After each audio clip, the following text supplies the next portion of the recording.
Have you got a minute? Can it wait for a bit? I'm in the middle of some calibrations. Garrus, I'm telling you this as your friend. Sleep with something. Preferably not with Kelly Chambers. I don't know where she's been.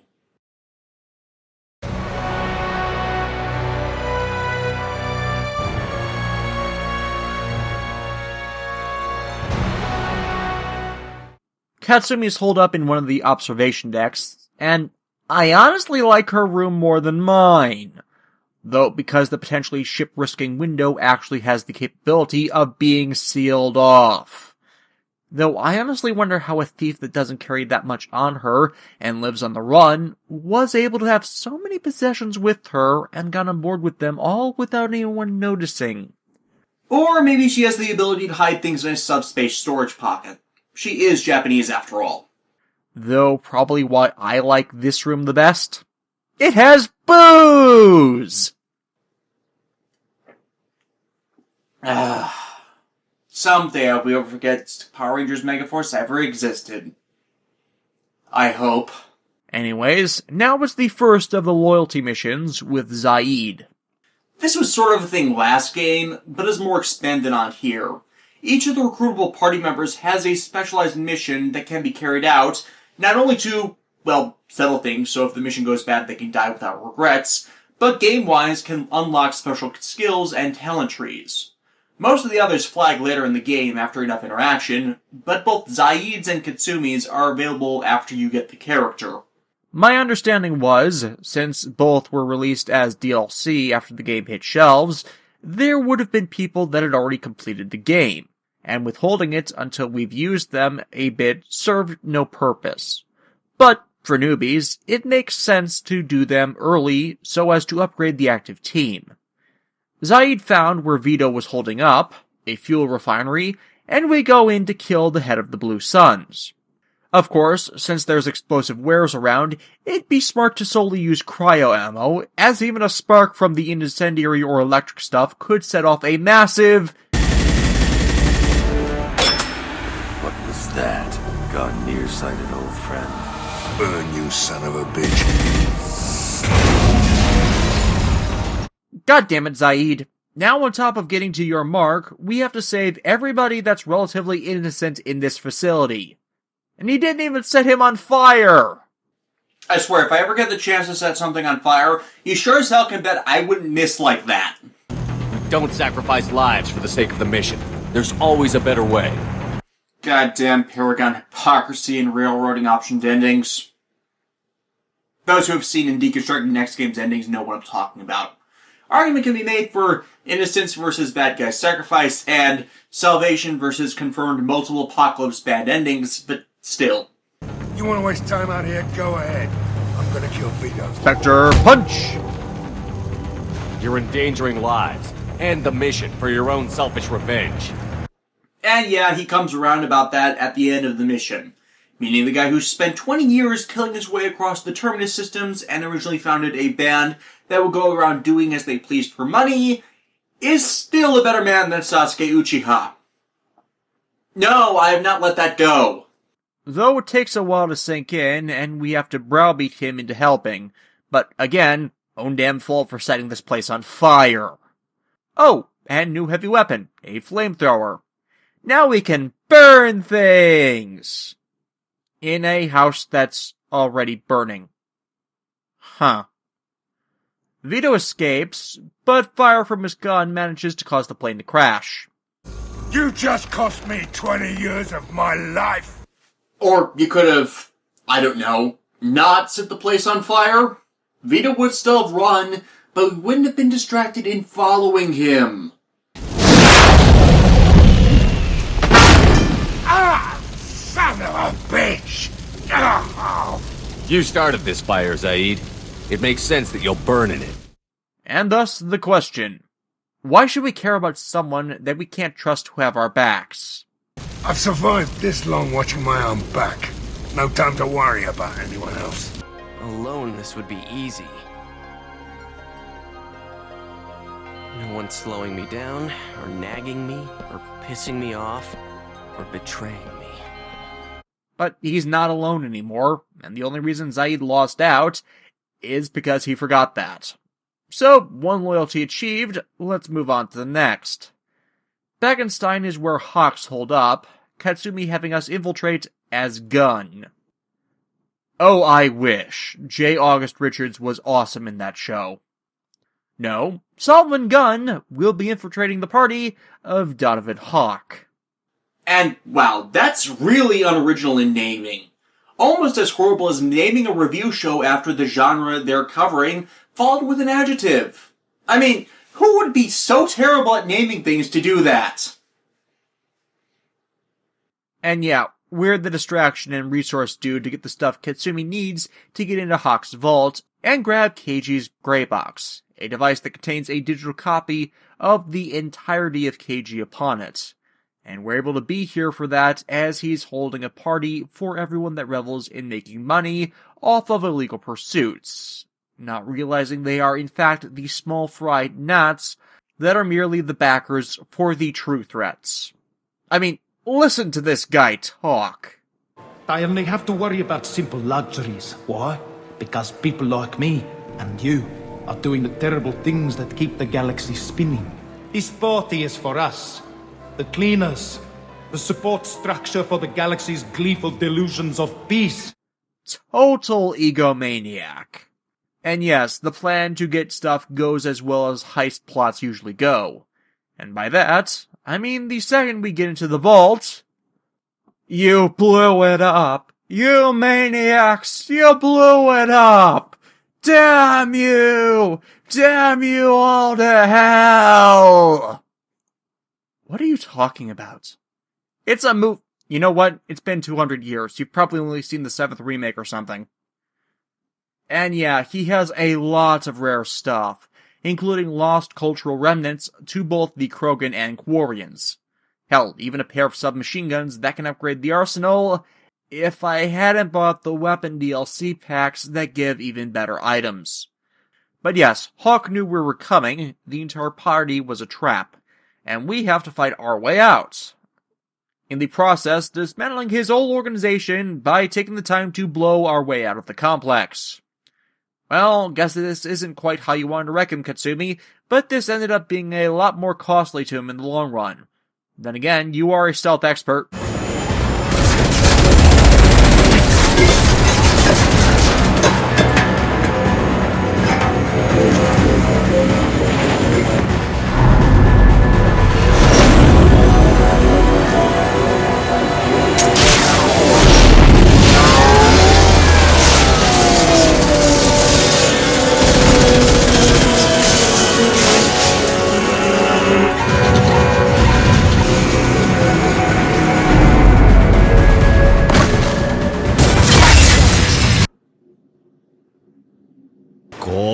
Nice! So yeah, Kasumi opens Keiji's gray box, and the reason he was killed was for some information he found, but has weaved into his memories of her to keep it safe. Keiji was Katsumi's lover, meaning the last thing she has of him is dangerous, and could continue to threaten her if she kept it, as the information could destroy the goodwill of the Alliance towards the Citadel races, something touched upon in Mass Effect 3. I didn't know that, but the scene simply of the holographic illusion with his message, and the emotion depicted in the scene, it's simply an open wound, one that's not ready to heal, that would just be made worse with its immediate destruction. And, who knows, it could be of use down the line. So... If it's that important to you, keep it. Just make sure you're ready to live with the consequences. I really hope it's not plans to engineer the perfect life form, though. Otherwise, either interdimensional invaders serving a literally twisted eldritch abomination, or monsters inhabiting a black comet will be after you. Which, honestly, considering this setting, both could be true. Yeah, I am. I'll stay off the grid.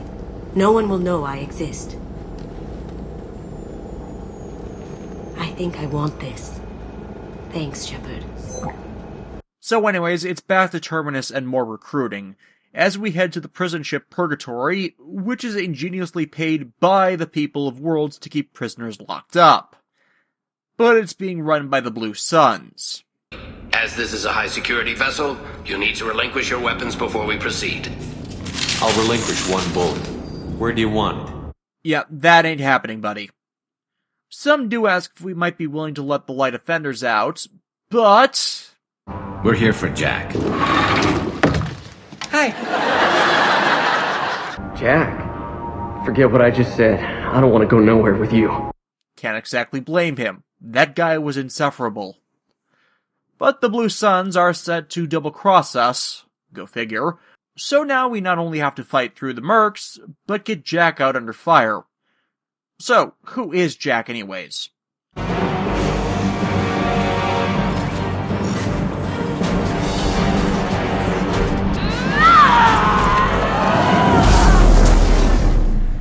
Oh, Jack. Jack, better known as Subject Zero, was a victim of one of Cerberus's other cells, their priority in developing the best way to turn humans into biotic powerhouses.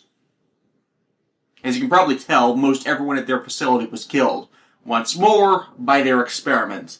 She has been physically and psychologically tortured, mutilated, used as a lab rat, and reduced and encouraged to be little more than a rabid attack dog, all so as to perfect the developments to mass production, their research being disseminated to legitimate biotic training facilities. It's a needed showcasing of why Cerberus, despite our alliance with them, are not and have never been the good guys. Because despite saying they're protecting humanity, who the hell would blindly trust an organization that would do this to their own people, let alone children, if they had any sense of morality?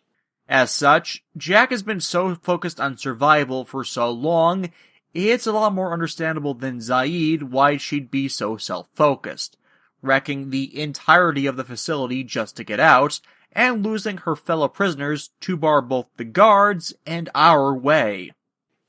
Jack is probably the most powerful biotic we can recruit, and we get to partner with two Asari layer, one a matriarch. But the thing is, she conquers everyone only in cutscenes. Even with her, the biotics are rarely useful in combat. And she's not exactly trusting of us once we catch up either, seeing the big old Cerberus brand in the ship that I critiqued earlier. I'm just thankful I didn't bring Miranda, as with her being the Cerberus cheerleader, she'd just make things worse. You're in a bad situation and I'm gonna get you out of here. Shit, you sound like a pussy.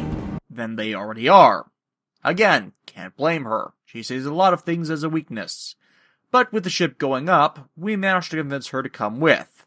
But only if she can have unrestricted access to Cerberus's databases to find out about herself, and fill in the gaps and pieces they tore in her.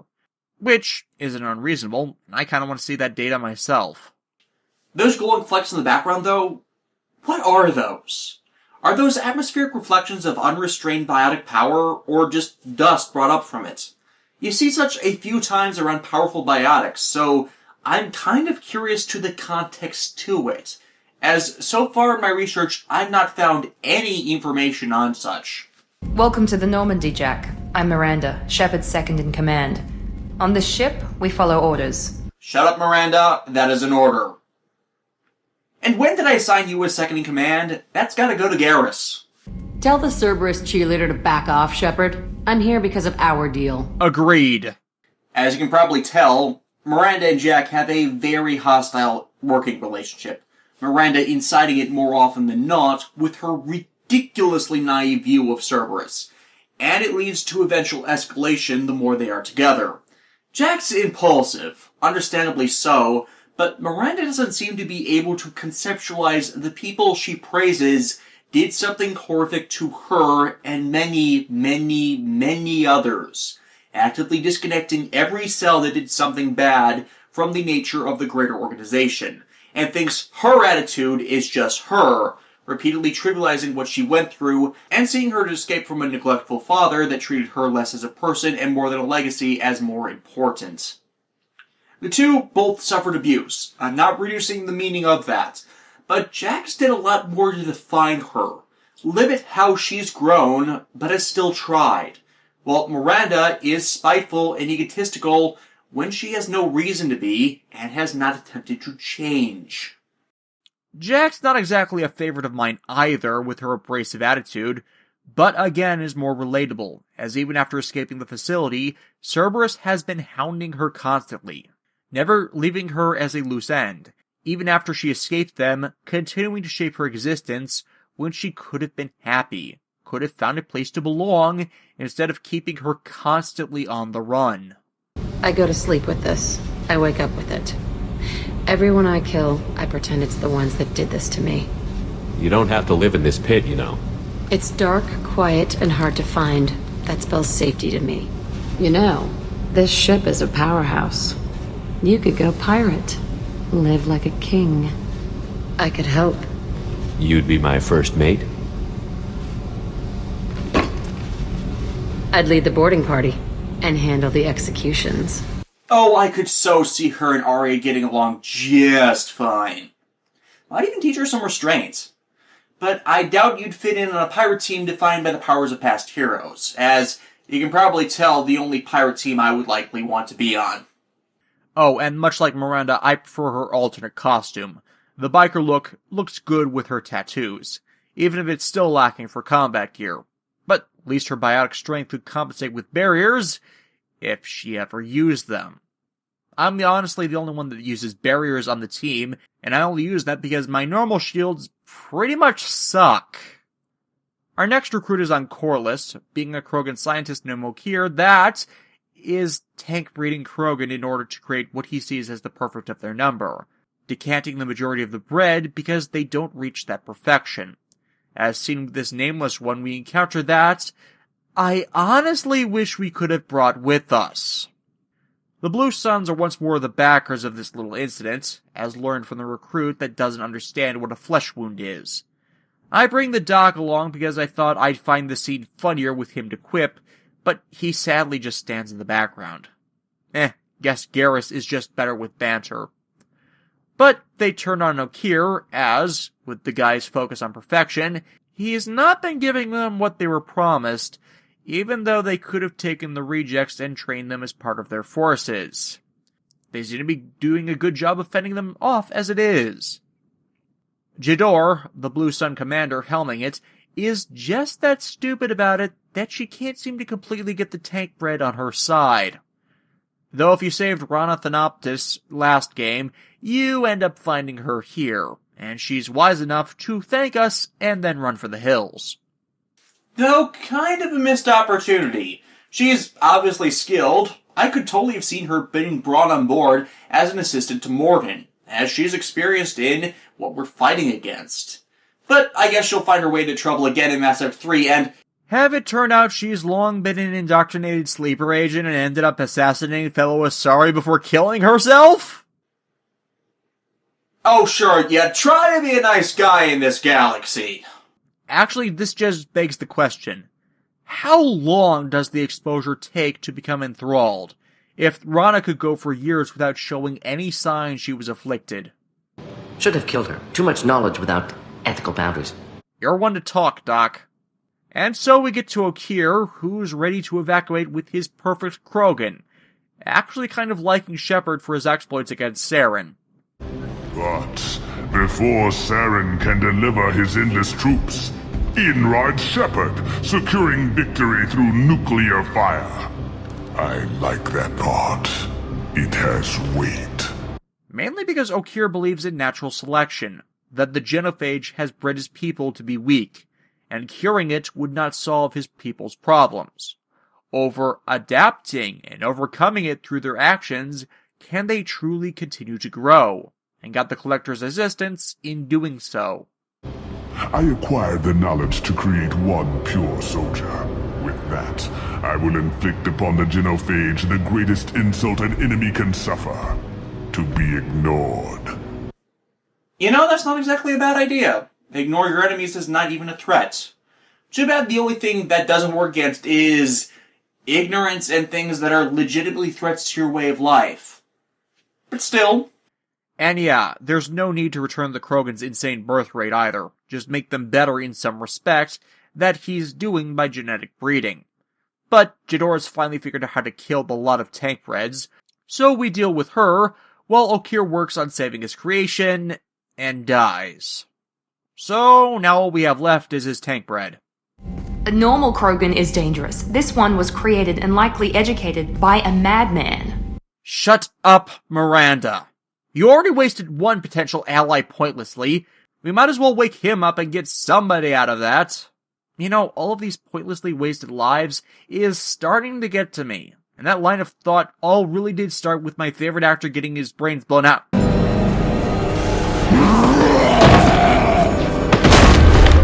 Human. Male. Stephen J. Blum will live. Oh hell yes! No one can keep Stephen J. Blum as a corpse. Seriously, if anyone is working on that Futurama Preserve Dead Celebrity Heads in a Jar thing, he better be on the list. We already lost Leonard Nimoy. Anyways, this is Grunt, and Okier's words and programming really didn't define his persona. The words, in his words, being hollow, without meaning. So while he has knowledge, he lacks experience, and he wants a purpose. And right now, we want that purpose to be fighting with us. That's acceptable. I'll fight for you.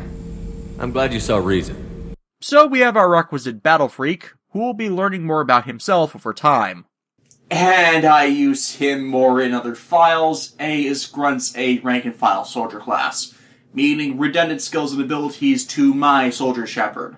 I generally find better support from party members coming from the tech classes anyways, despite what I said earlier. Still, Grunt's fun to have around when it does happen, as, to use a more recent reference, he's much like Drax from Guardians of the Galaxy in that he's unintentionally hilarious.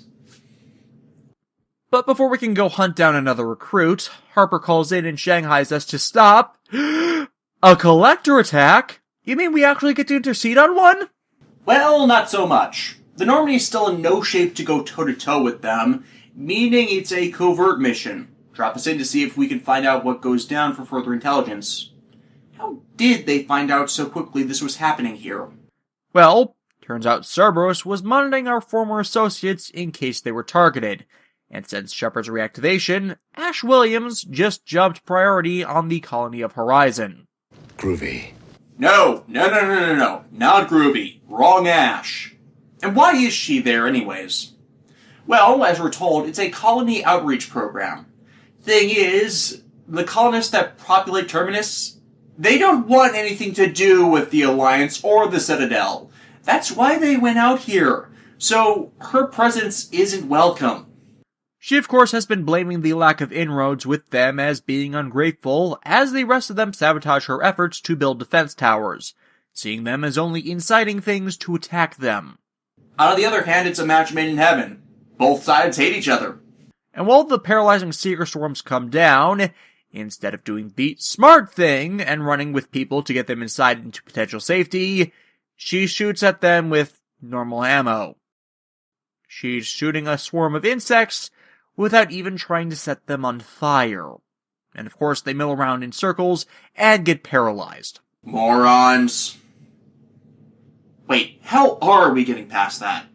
Well, that's what we have Mordin for. Having from captured seeker insects creating a protectorant that can be applied to their armor so they're immune, and an antitoxin to the paralytic. Wait. Where the hell did he get a living seeker insect to experiment on? Part of the Collector MO so far is that they leave absolutely no trace of their existence, so how could they have even gotten that bug for Mordin to make a counter to? It's hand-waved away that such was part of Vitor's data, but he only had visual and sensor records from the colony's security systems. And even if they had Guardian drones killing things that could have led to samples, one, such robots would have been wrecked in battle with Collectors and thus we would have had bodies on the colony to grab samples on along with the mecha debris, and two, it was established Vitor hadn't turned the robots into hostile killbots until after we and Tali's team came to grab him. So, how did they get a seeker insect? Was it another Cerberus cell? Did an agent contact the Collectors curious about the bugs? Tell me, damn it, tell me! Why does anyone talk about this? Anyways, the ground team finds something else down there alongside the Frozen. Husks. but there aren't any dragon's teeth around for conversion, meaning they were brought with. So, yes, it confirms what we already knew. Husks are Reaper tech, and the Collectors are commanded by the Reapers. Specifically, this Reaper. I am assuming direct control.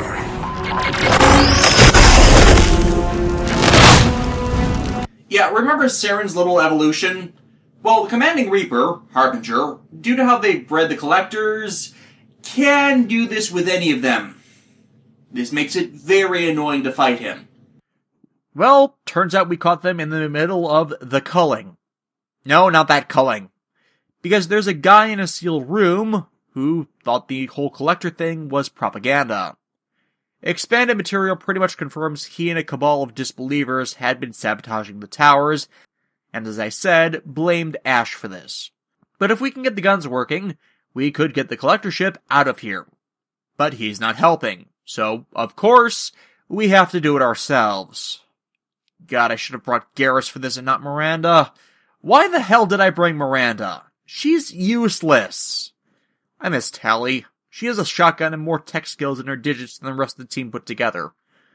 So, of course, we need EDI to come and interface with the targeting system of the defense platforms to take out the ship, and defend the relay against swarms of enemies, with cover that becomes useless as they attack from all sides.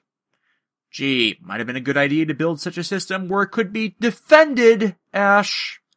You know, put some military strategy in mind in case the place comes under attack.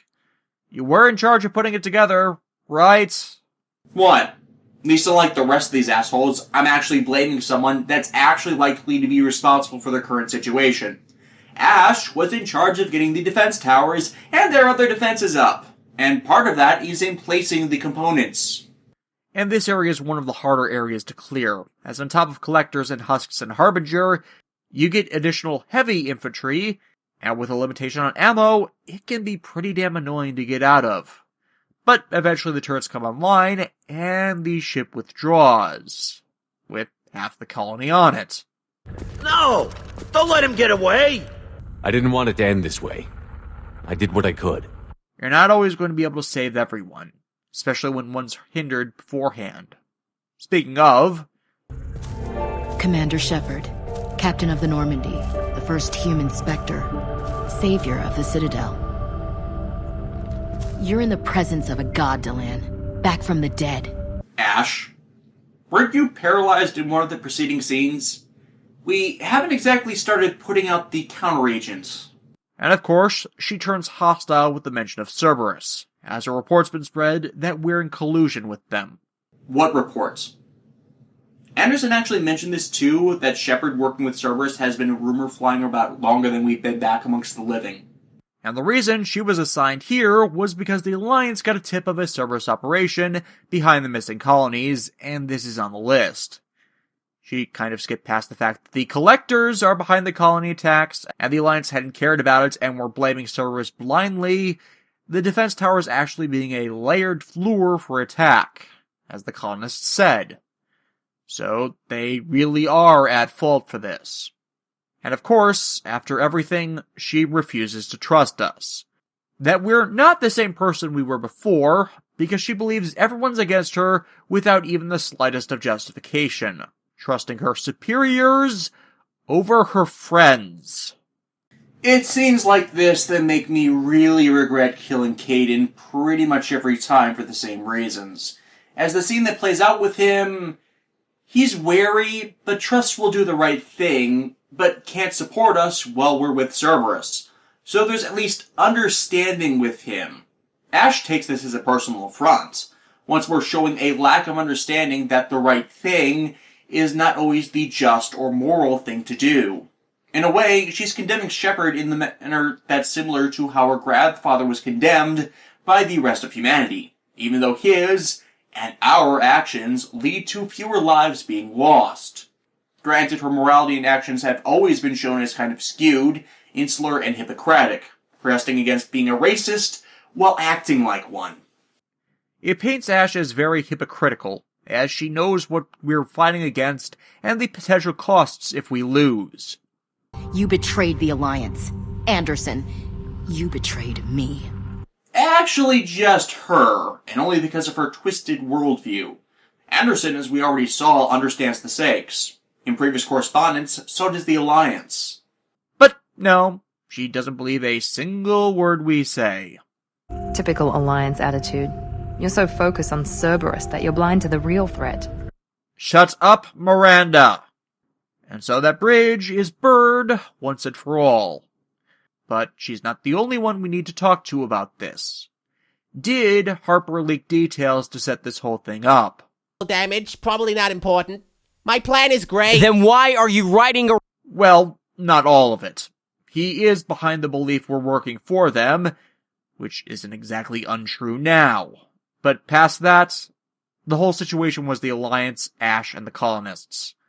He was just smart enough to keep an eye on Ash in case they used her as they did. Meaning the loss of that colony is their fault. But we still need a way to get through Omega-4, which he's working on. Your team will need to be strong, as will their resolve. There's no looking back. The same goes for you. Can I assume you've put your past relationships behind you? Again, what relationship? Okay, who's next on the recruitment dossiers anyway? Tali? Oh hell yes, we're going to grab her on... Haestrom? Haestrom's a former Quarian colony that's now in Geth-controlled space. The hell is she doing there? Well, as it turns out, her recruitment is perpetrated by her team being assaulted by heretic Geth. Crap. Double crap! Yeah, Mass Effects 2 and 3 come in dual disc copies. At least for the Xbox. I don't exactly see why. There's honestly less content than Mass Effect 1. There's not much more dialogue, the playable areas are far smaller, and the graphics aren't that much better to warrant that. The only thing that would make sense is that all of the areas we visit are effectively original maps, and not texture remaps of other areas. But yeah, Haestrom's weird. The sun expanded massively in just a few centuries, and as such the solar radiation's so strong, it burns out electronics of all types. So shields deplete fast in the light. I'm honestly surprised it doesn't play havoc with our guns since, limited by the heatsink and all that, and it's gotta be really hot out. The only survivor aside from Tali is Cal Rieger, part of the Quarian military, and Cal is awesome, guiding us to him where he alone has kept Tali safe after everyone else's deaths by keeping the fire on a Geth Colossus that has set up shop in front of the installation she's holed up in. Him and his cohort's mission to solely keep her alive. It becomes something of a sobering thought after you listen to some of her recordings and her words, though.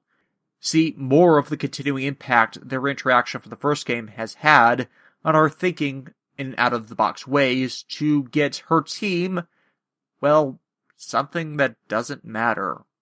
Her people are dying out, and we're never told how many of them sacrificed themselves for some trivial scientific data that, realistically, doesn't matter to the plight of them now. We talk Cal out of doing something suicidal, enough people have died here today, which is Tali's sentiment as well, sick of being on missions that only get people killed. This whole mission has been a disaster. I wish I'd joined you back on Freedom's Progress, but I couldn't let anyone take my place on something this risky. A lot of people died here. Some of them were my friends. All of them were good at their jobs. That damn data better be worth it. The price was too high. What can you tell me about your research here? Haestrom's sun is destabilizing. Back when this was a Quarian colony, it was a normal star. It shouldn't change that quickly. Any idea what's destabilizing the sun? If I had to guess, I'd say that it was dark energy affecting the interior of the star. The effect is similar to when stars blow off mass to enter a red giant phase, but Haestrom's sun is far too young for this to be natural. That actually sounds like a really interesting investigation, and I'm curious on the impact it could have to Mass Effect technology, considering its use of dark matter through Element Zero. It's too bad it's never addressed again past an additional scene in the Migrant Fleet. Because the lead writer for Mass Effect 1 and 2 responsible for this potential subplot, Drew Karpshin, and I really apologize if I mispronounced that, did not have a chance to follow up on it in Mass Effect 3 because he was reassigned to write Star Wars The Old Republic. It probably explains a lot about 3, doesn't it? But in the context of Tali's recruitment, it means that, yeah, everyone she knew that dies here, they lost their lives for nothing. Absolutely nothing. But, yeah, Tali's coming with us now. And if the admirals have a problem with it, they can go to hell. I just watched the rest of my team die. And seeing Rieger alive, it ends up brightening this horrible, horrible day for her, if even a little bit. Though she freely says she's anti-Cerberus as most of the crew due to their assaults on the migrant fleet. I assumed that you were undercover, Shepard, maybe even planning to blow Cerberus up. Finally! Someone else that thinks that! It's not a bad plan, and they could have asked us to do that while we were there. If that's the case, I'll loan you a grenade. Save it, we'll need it later. Though Taylor says the exact wrong thing as she leaves the briefing room, mentioning Edie. God damn it, Taylor. You're putting your foot in your mouth almost as much as Lawson.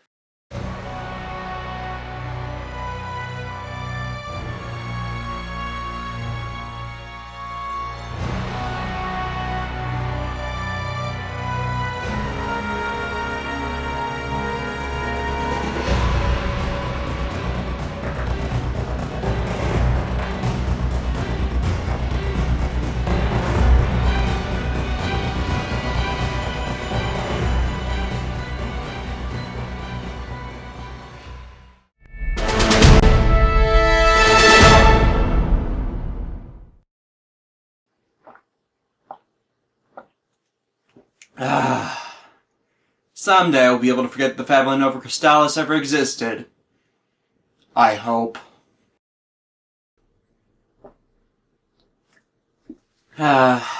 Someday I will be able to forget Commodore Tyson ever existed.